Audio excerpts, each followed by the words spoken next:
le racisme anti-asiatique du COVID-19, ça m'a énormément fatiguée. Ça m'a fait me poser beaucoup de questions sur mon travail, sur moi, sur mon identité. Et c'est là que j'ai réalisé qu'à travers mon travail, je m'invisibilisais et j'invisibilisais ma propre identité. Puis c'est ça le racisme que nous, on vit les Asiatiques, c'est l'invisibilisation. Ouais, exactement. C'est parce qu'on est des minorités modèles. Donc, tout dernièrement, après le lancement de la campagne, c'est là que, en fait, en voyant les 56 représentations asiatiques de différents visages, c'est la première fois que je me voyais dans une campagne faite par une autre personne que moi-même, en autoportrait.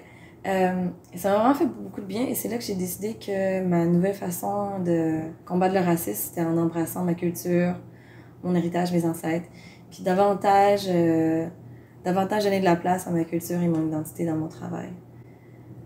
Comme par exemple, là avec le Black Lives Matter, oui, c'est sûr que je peux décider de continuer à illustrer d'autres personnes noires, mais je pense que en fait, je me suis rendu compte de ma responsabilité en tant qu'Asiatique de parler du tabou, du racisme anti-noir qui nous est éduqué dans nos communautés asiatiques. C'est quelque chose que je vais en parler dans mes illustrations davantage. C'est important parce que c'est difficile pour les personnes asiatiques qui tombent amoureuses des personnes noires de pouvoir embrasser leurs relations sans être stigmatisées par leur propre famille, leur propre communauté culturelle. Ouais, je pense que c'est important. Fait que c'est ça que j'aimerais faire dans mon travail dorénavant. Le COVID-19 nous a montré que être fétichisé positivement est aussi du racisme.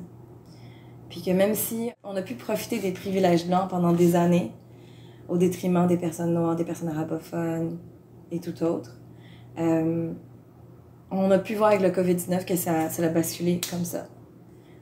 Donc, on n'est pas isolé. Donc, ce que j'aimerais passer comme message, c'est que c'est important qu'on voit que les autres personnes minorisées, les autres personnes racialisées vivent la même chose que nous. Puis c'est important qu'on voit ça comme un tout, puis qu'on se rassemble avec les autres.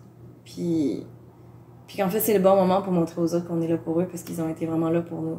Les personnes noires, c'est grâce à eux qu'aujourd'hui, nous, on peut travailler, qu'on peut se marier, si on le désire, avec une personne d'une autre nationalité ou origine ethnoculturelle qu'asiatique. À cause du mythe de minorité modèle, qui a grandement influencé de génération en génération différentes cultures asiatiques, communautés asiatiques, je pense que cela a complètement déraciné un peu certaines personnes, soit les personnes asiatiques qui sont dans le domaine des arts ou de la culture, qui ont un esprit critique, se détachent eux-mêmes de leur propre communauté parce qu'ils sont stigmatisés dans leur communauté. Fait que quand on se détache dans une communauté, on se détache aussi un peu de notre culture parce qu'on adopte d'autres codes culturels qui sont plus nécessairement les nôtres.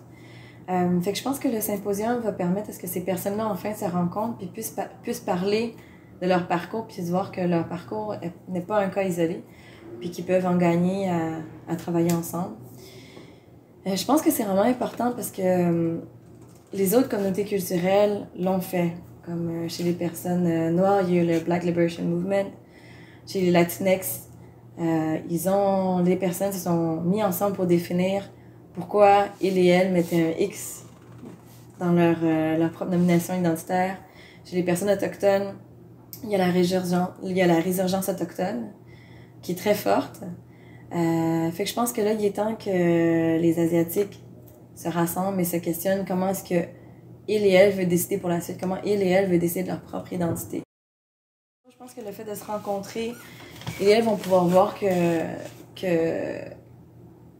peuvent aussi décider eux-mêmes de comment est-ce qu'ils peuvent embrasser leur héritage donné par leurs ancêtres et leurs parents qui ont tout sacrifié, mais décider de faire autrement avec leur culture un peu plus hybride d'ici.